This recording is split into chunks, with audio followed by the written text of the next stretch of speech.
Hello folks, welcome back to the Urban Rider Studio. In front of me we have a pile of gloves representing our favourites for this winter season. Now, I don't know about you, but I always lament putting on my winter gloves, but the process can be made a little bit easier if you have the right pair of gloves. Now, because we have so many here, hopefully we have something that meets your needs, but if we do miss any of your favourites, drop them in the comment section down below. You can find full links to any of the gloves mentioned in the description, and I will keep this as brief as possible. Let's get started.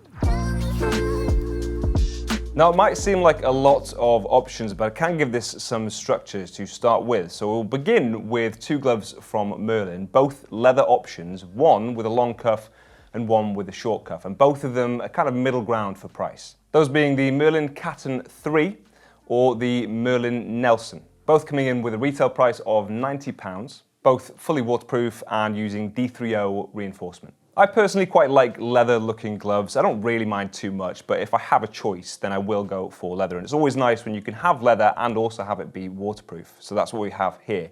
With the Merlin Caton 3, they obviously have a longer cuff. For most people in the winter, that is going to be recommended. But personally, of these two, I prefer the shorter cuff. And I can prove that by the fact that I have the Revit Boxer 2, which are quite similar to the Nelson in actual fact. The reason I like having that shorter cuff is that it's easier to marry that up with your jacket's sleeve. There is less restriction, your hands feel a little bit less tight as well, and you're a little bit more freely moving at the bars. Obviously, what's nice about having a long cuff, and most of the gloves I'll mention do have a longer cuff, is that you can stick that over the top of your jacket and you know that your hand is fully sealed. Now, in theory, a shorter glove might allow water on the wrist and therefore sort of track down to your hand. I don't find that to be the case with my Revits at all, and I'd say the same is true of the Nelson. I just make sure that my sleeve is nice and tight around there. Another point in favour of the Merlin Caton 3 is that the thickness is slightly thicker, therefore a little bit more insulation, although when you have them on, they feel roughly about the same, and I wouldn't have said you'll feel much of a difference in terms of warmth between the two. And if it is important to you, the Merlin Nelson use goat skin leather instead of cowhide leather like the Caton 3, which is preferred in gloves because it's a little bit softer and takes less time to break in. What's essential about the liner on these gloves is that it doesn't pull out when you remove your hand, and I have had that on a few gloves we've tried in the past. None of the gloves on this table actually do that, and that is important because that is infuriating, especially if you have a wet hand when you're out, and in the winter when it's raining quite a lot, that could well be the case, and you don't want to pull out that liner because that is a real fight to get it back in. Next up, I come to you empty-handed, sadly, and that doesn't mean that I came unprepared to this video. It means, sadly, that we haven't actually received the full stock of these, but we have had the samples and we were very impressed. There will be the Nox 04, and they are the most armoured gloves on this list. Again, these are a longer cuff, they've got some really decent insulation as well, and they are on the thicker side, but obviously if it's a really cold day, there's no getting around it, you need a thick pair of gloves. You've still got decent feel at the bars and the armour doesn't get in the way, but they are going to keep your hands nice and warm, which is most important in the winter. They have a retail price of £180. They're going to be one of the most expensive gloves I'll show you on this list, but the technology involved in it does justify that price if you can afford it. They're made using goat leather, they have PrimaLoft insulation, and the big USP to Nox Hand Armour, as they call it in actual fact, is that they use their microlock armour in key places. They have some harder reinforcement as well, like their scaphoid protection system, which means that your palm slides in the event of a crash instead of gripping the tarmac, which is preferable. And they've got that BOA system as well for the ratchet strap around your wrist, which is great to use. If you want to throw everything, including the kitchen sink, at your hand comfort over the winter, it's a great option to look at.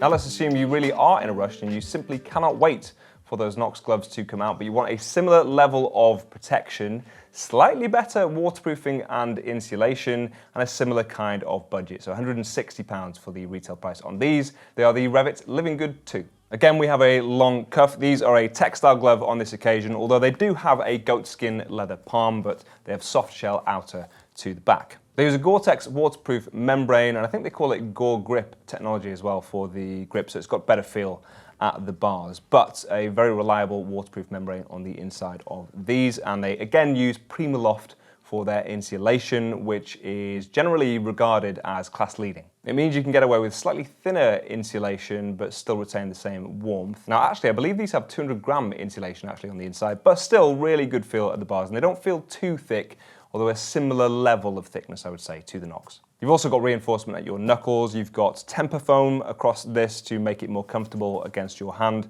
and again a hard slider at your palm. One of my favourite things from Revit gloves actually is the high loft fur liner on the inside, which is super comfortable to wear.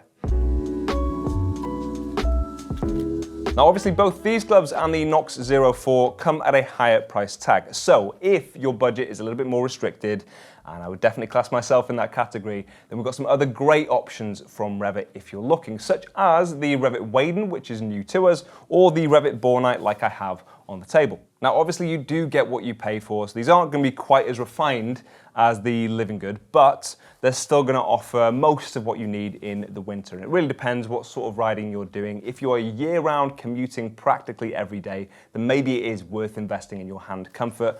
But if you're just going out for occasional trips, or if you really can't afford those expensive gloves, then obviously these will see you through a winter just fine. The Waden come in at £70 if you're looking, and the Bornite actually are listed at £60, I believe. And maybe most importantly, they also include a high loft fur liner, which, as I said before, is lovely to put your hand in. Now, some people will be watching this and thinking, actually, I'm a proud fair weather rider, and I think I class myself as that currently, although sometimes I just have to go out in the rain and I don't get a choice. If that's not you, then I have some options for you in a second. But if you avoid the coldest of days and you don't like to go out when it's raining if you can help it, then you might be happy in some really nice leather motorcycle gloves. And a great option that I genuinely often use in the winter are the gold top quilted Cafe Racer, which I have on the table. I also have the bobber, which are a shorter cuff. Now they're not as thick as the other gloves, but because of that, you have better feel at the bars, and they might give you enough insulation if you're careful with your days. So they've got a fleece liner on the inside, and they've got a really, really nice 1.2mm thick aniline dyed cowhide leather for the outer. And they also won't break the bank either. The quilted Cafe Racer are £65, and the bobber are £60. Now, if you were thinking, Tim, you've lost your mind, those aren't great winter gloves and I have to go out in horrible conditions, then don't you worry, I've got you covered with some heated glove options. So if you have to go out year round and you're gonna have to go out on those really cold days and you just wanna make sure you can still feel your fingertips, then heated gloves are the way to go. I've tried heated grips in the past, not as big a fan with those. They only heat the palm. If you really want to be bougie, then go for the heated grips and the gloves, then your whole hand is covered. But with these, they'll cover the back of your hand, which is why I prefer that, because that's the more exposed part. Of the heated gloves that we sell, the ones that still impress me the most are the Revit Liberty, which I have here for a few different reasons, but the key one is the functionality of the battery. It's got a battery life indicator on it, inbuilt in the battery. It's just a really nice form factor as well, and it uses a micro USB charger, I think it is, but usually you've got one of those sort of knocking around, whereas you have to go for these kind of odd charging cables for most heated gloves when you go for those batteries. So in terms of a standalone glove with battery, which I tend to prefer because it doesn't really matter which bike you're on, you don't have to wire anything to your battery itself on the bike, I prefer to go for something like this. And actually on their highest setting, I believe when they first came out, their information said it lasted about 2.5 hours on their highest setting, which is boost mode in actual fact for these. And they've also got a great indicator on the back there, really easy to understand as well, to cycle through and choose your setting. So great usability with the Revit Liberty. Also, just by themselves, they are a great winter glove, even if you aren't using the battery. So on the days where actually you think, do you know what, it's sort of cold, but I don't need that full kind of heated hand, although believe me, when you have it, it's kind of hard to go back from.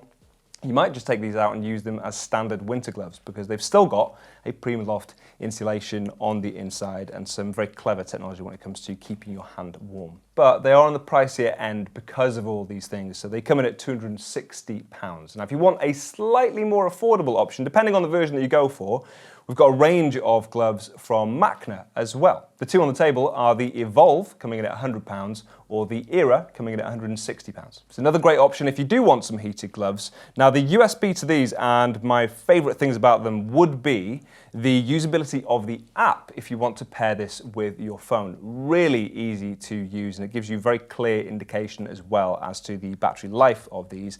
And it's very useful if you're going to combine it with anything else of their heated range, which you can do very easily with these gloves. So that's the big strength of Machner. You can tie it into a whole ecosystem of clothing that you can wear. You can have a battery on the jacket where obviously you can put a larger battery and wire it straight through to your gloves. Now, it's worth pointing out with that the Evolve need to be wired to something. You can't actually fit these with a battery, hence the lower price, but you can fit these to a jacket and power it from there if you want to, or directly to your bike. The Era, if you want to pay a little bit more, can be linked with a battery straight to the gloves, so they're a standalone unit, or could be if you want to use them that way.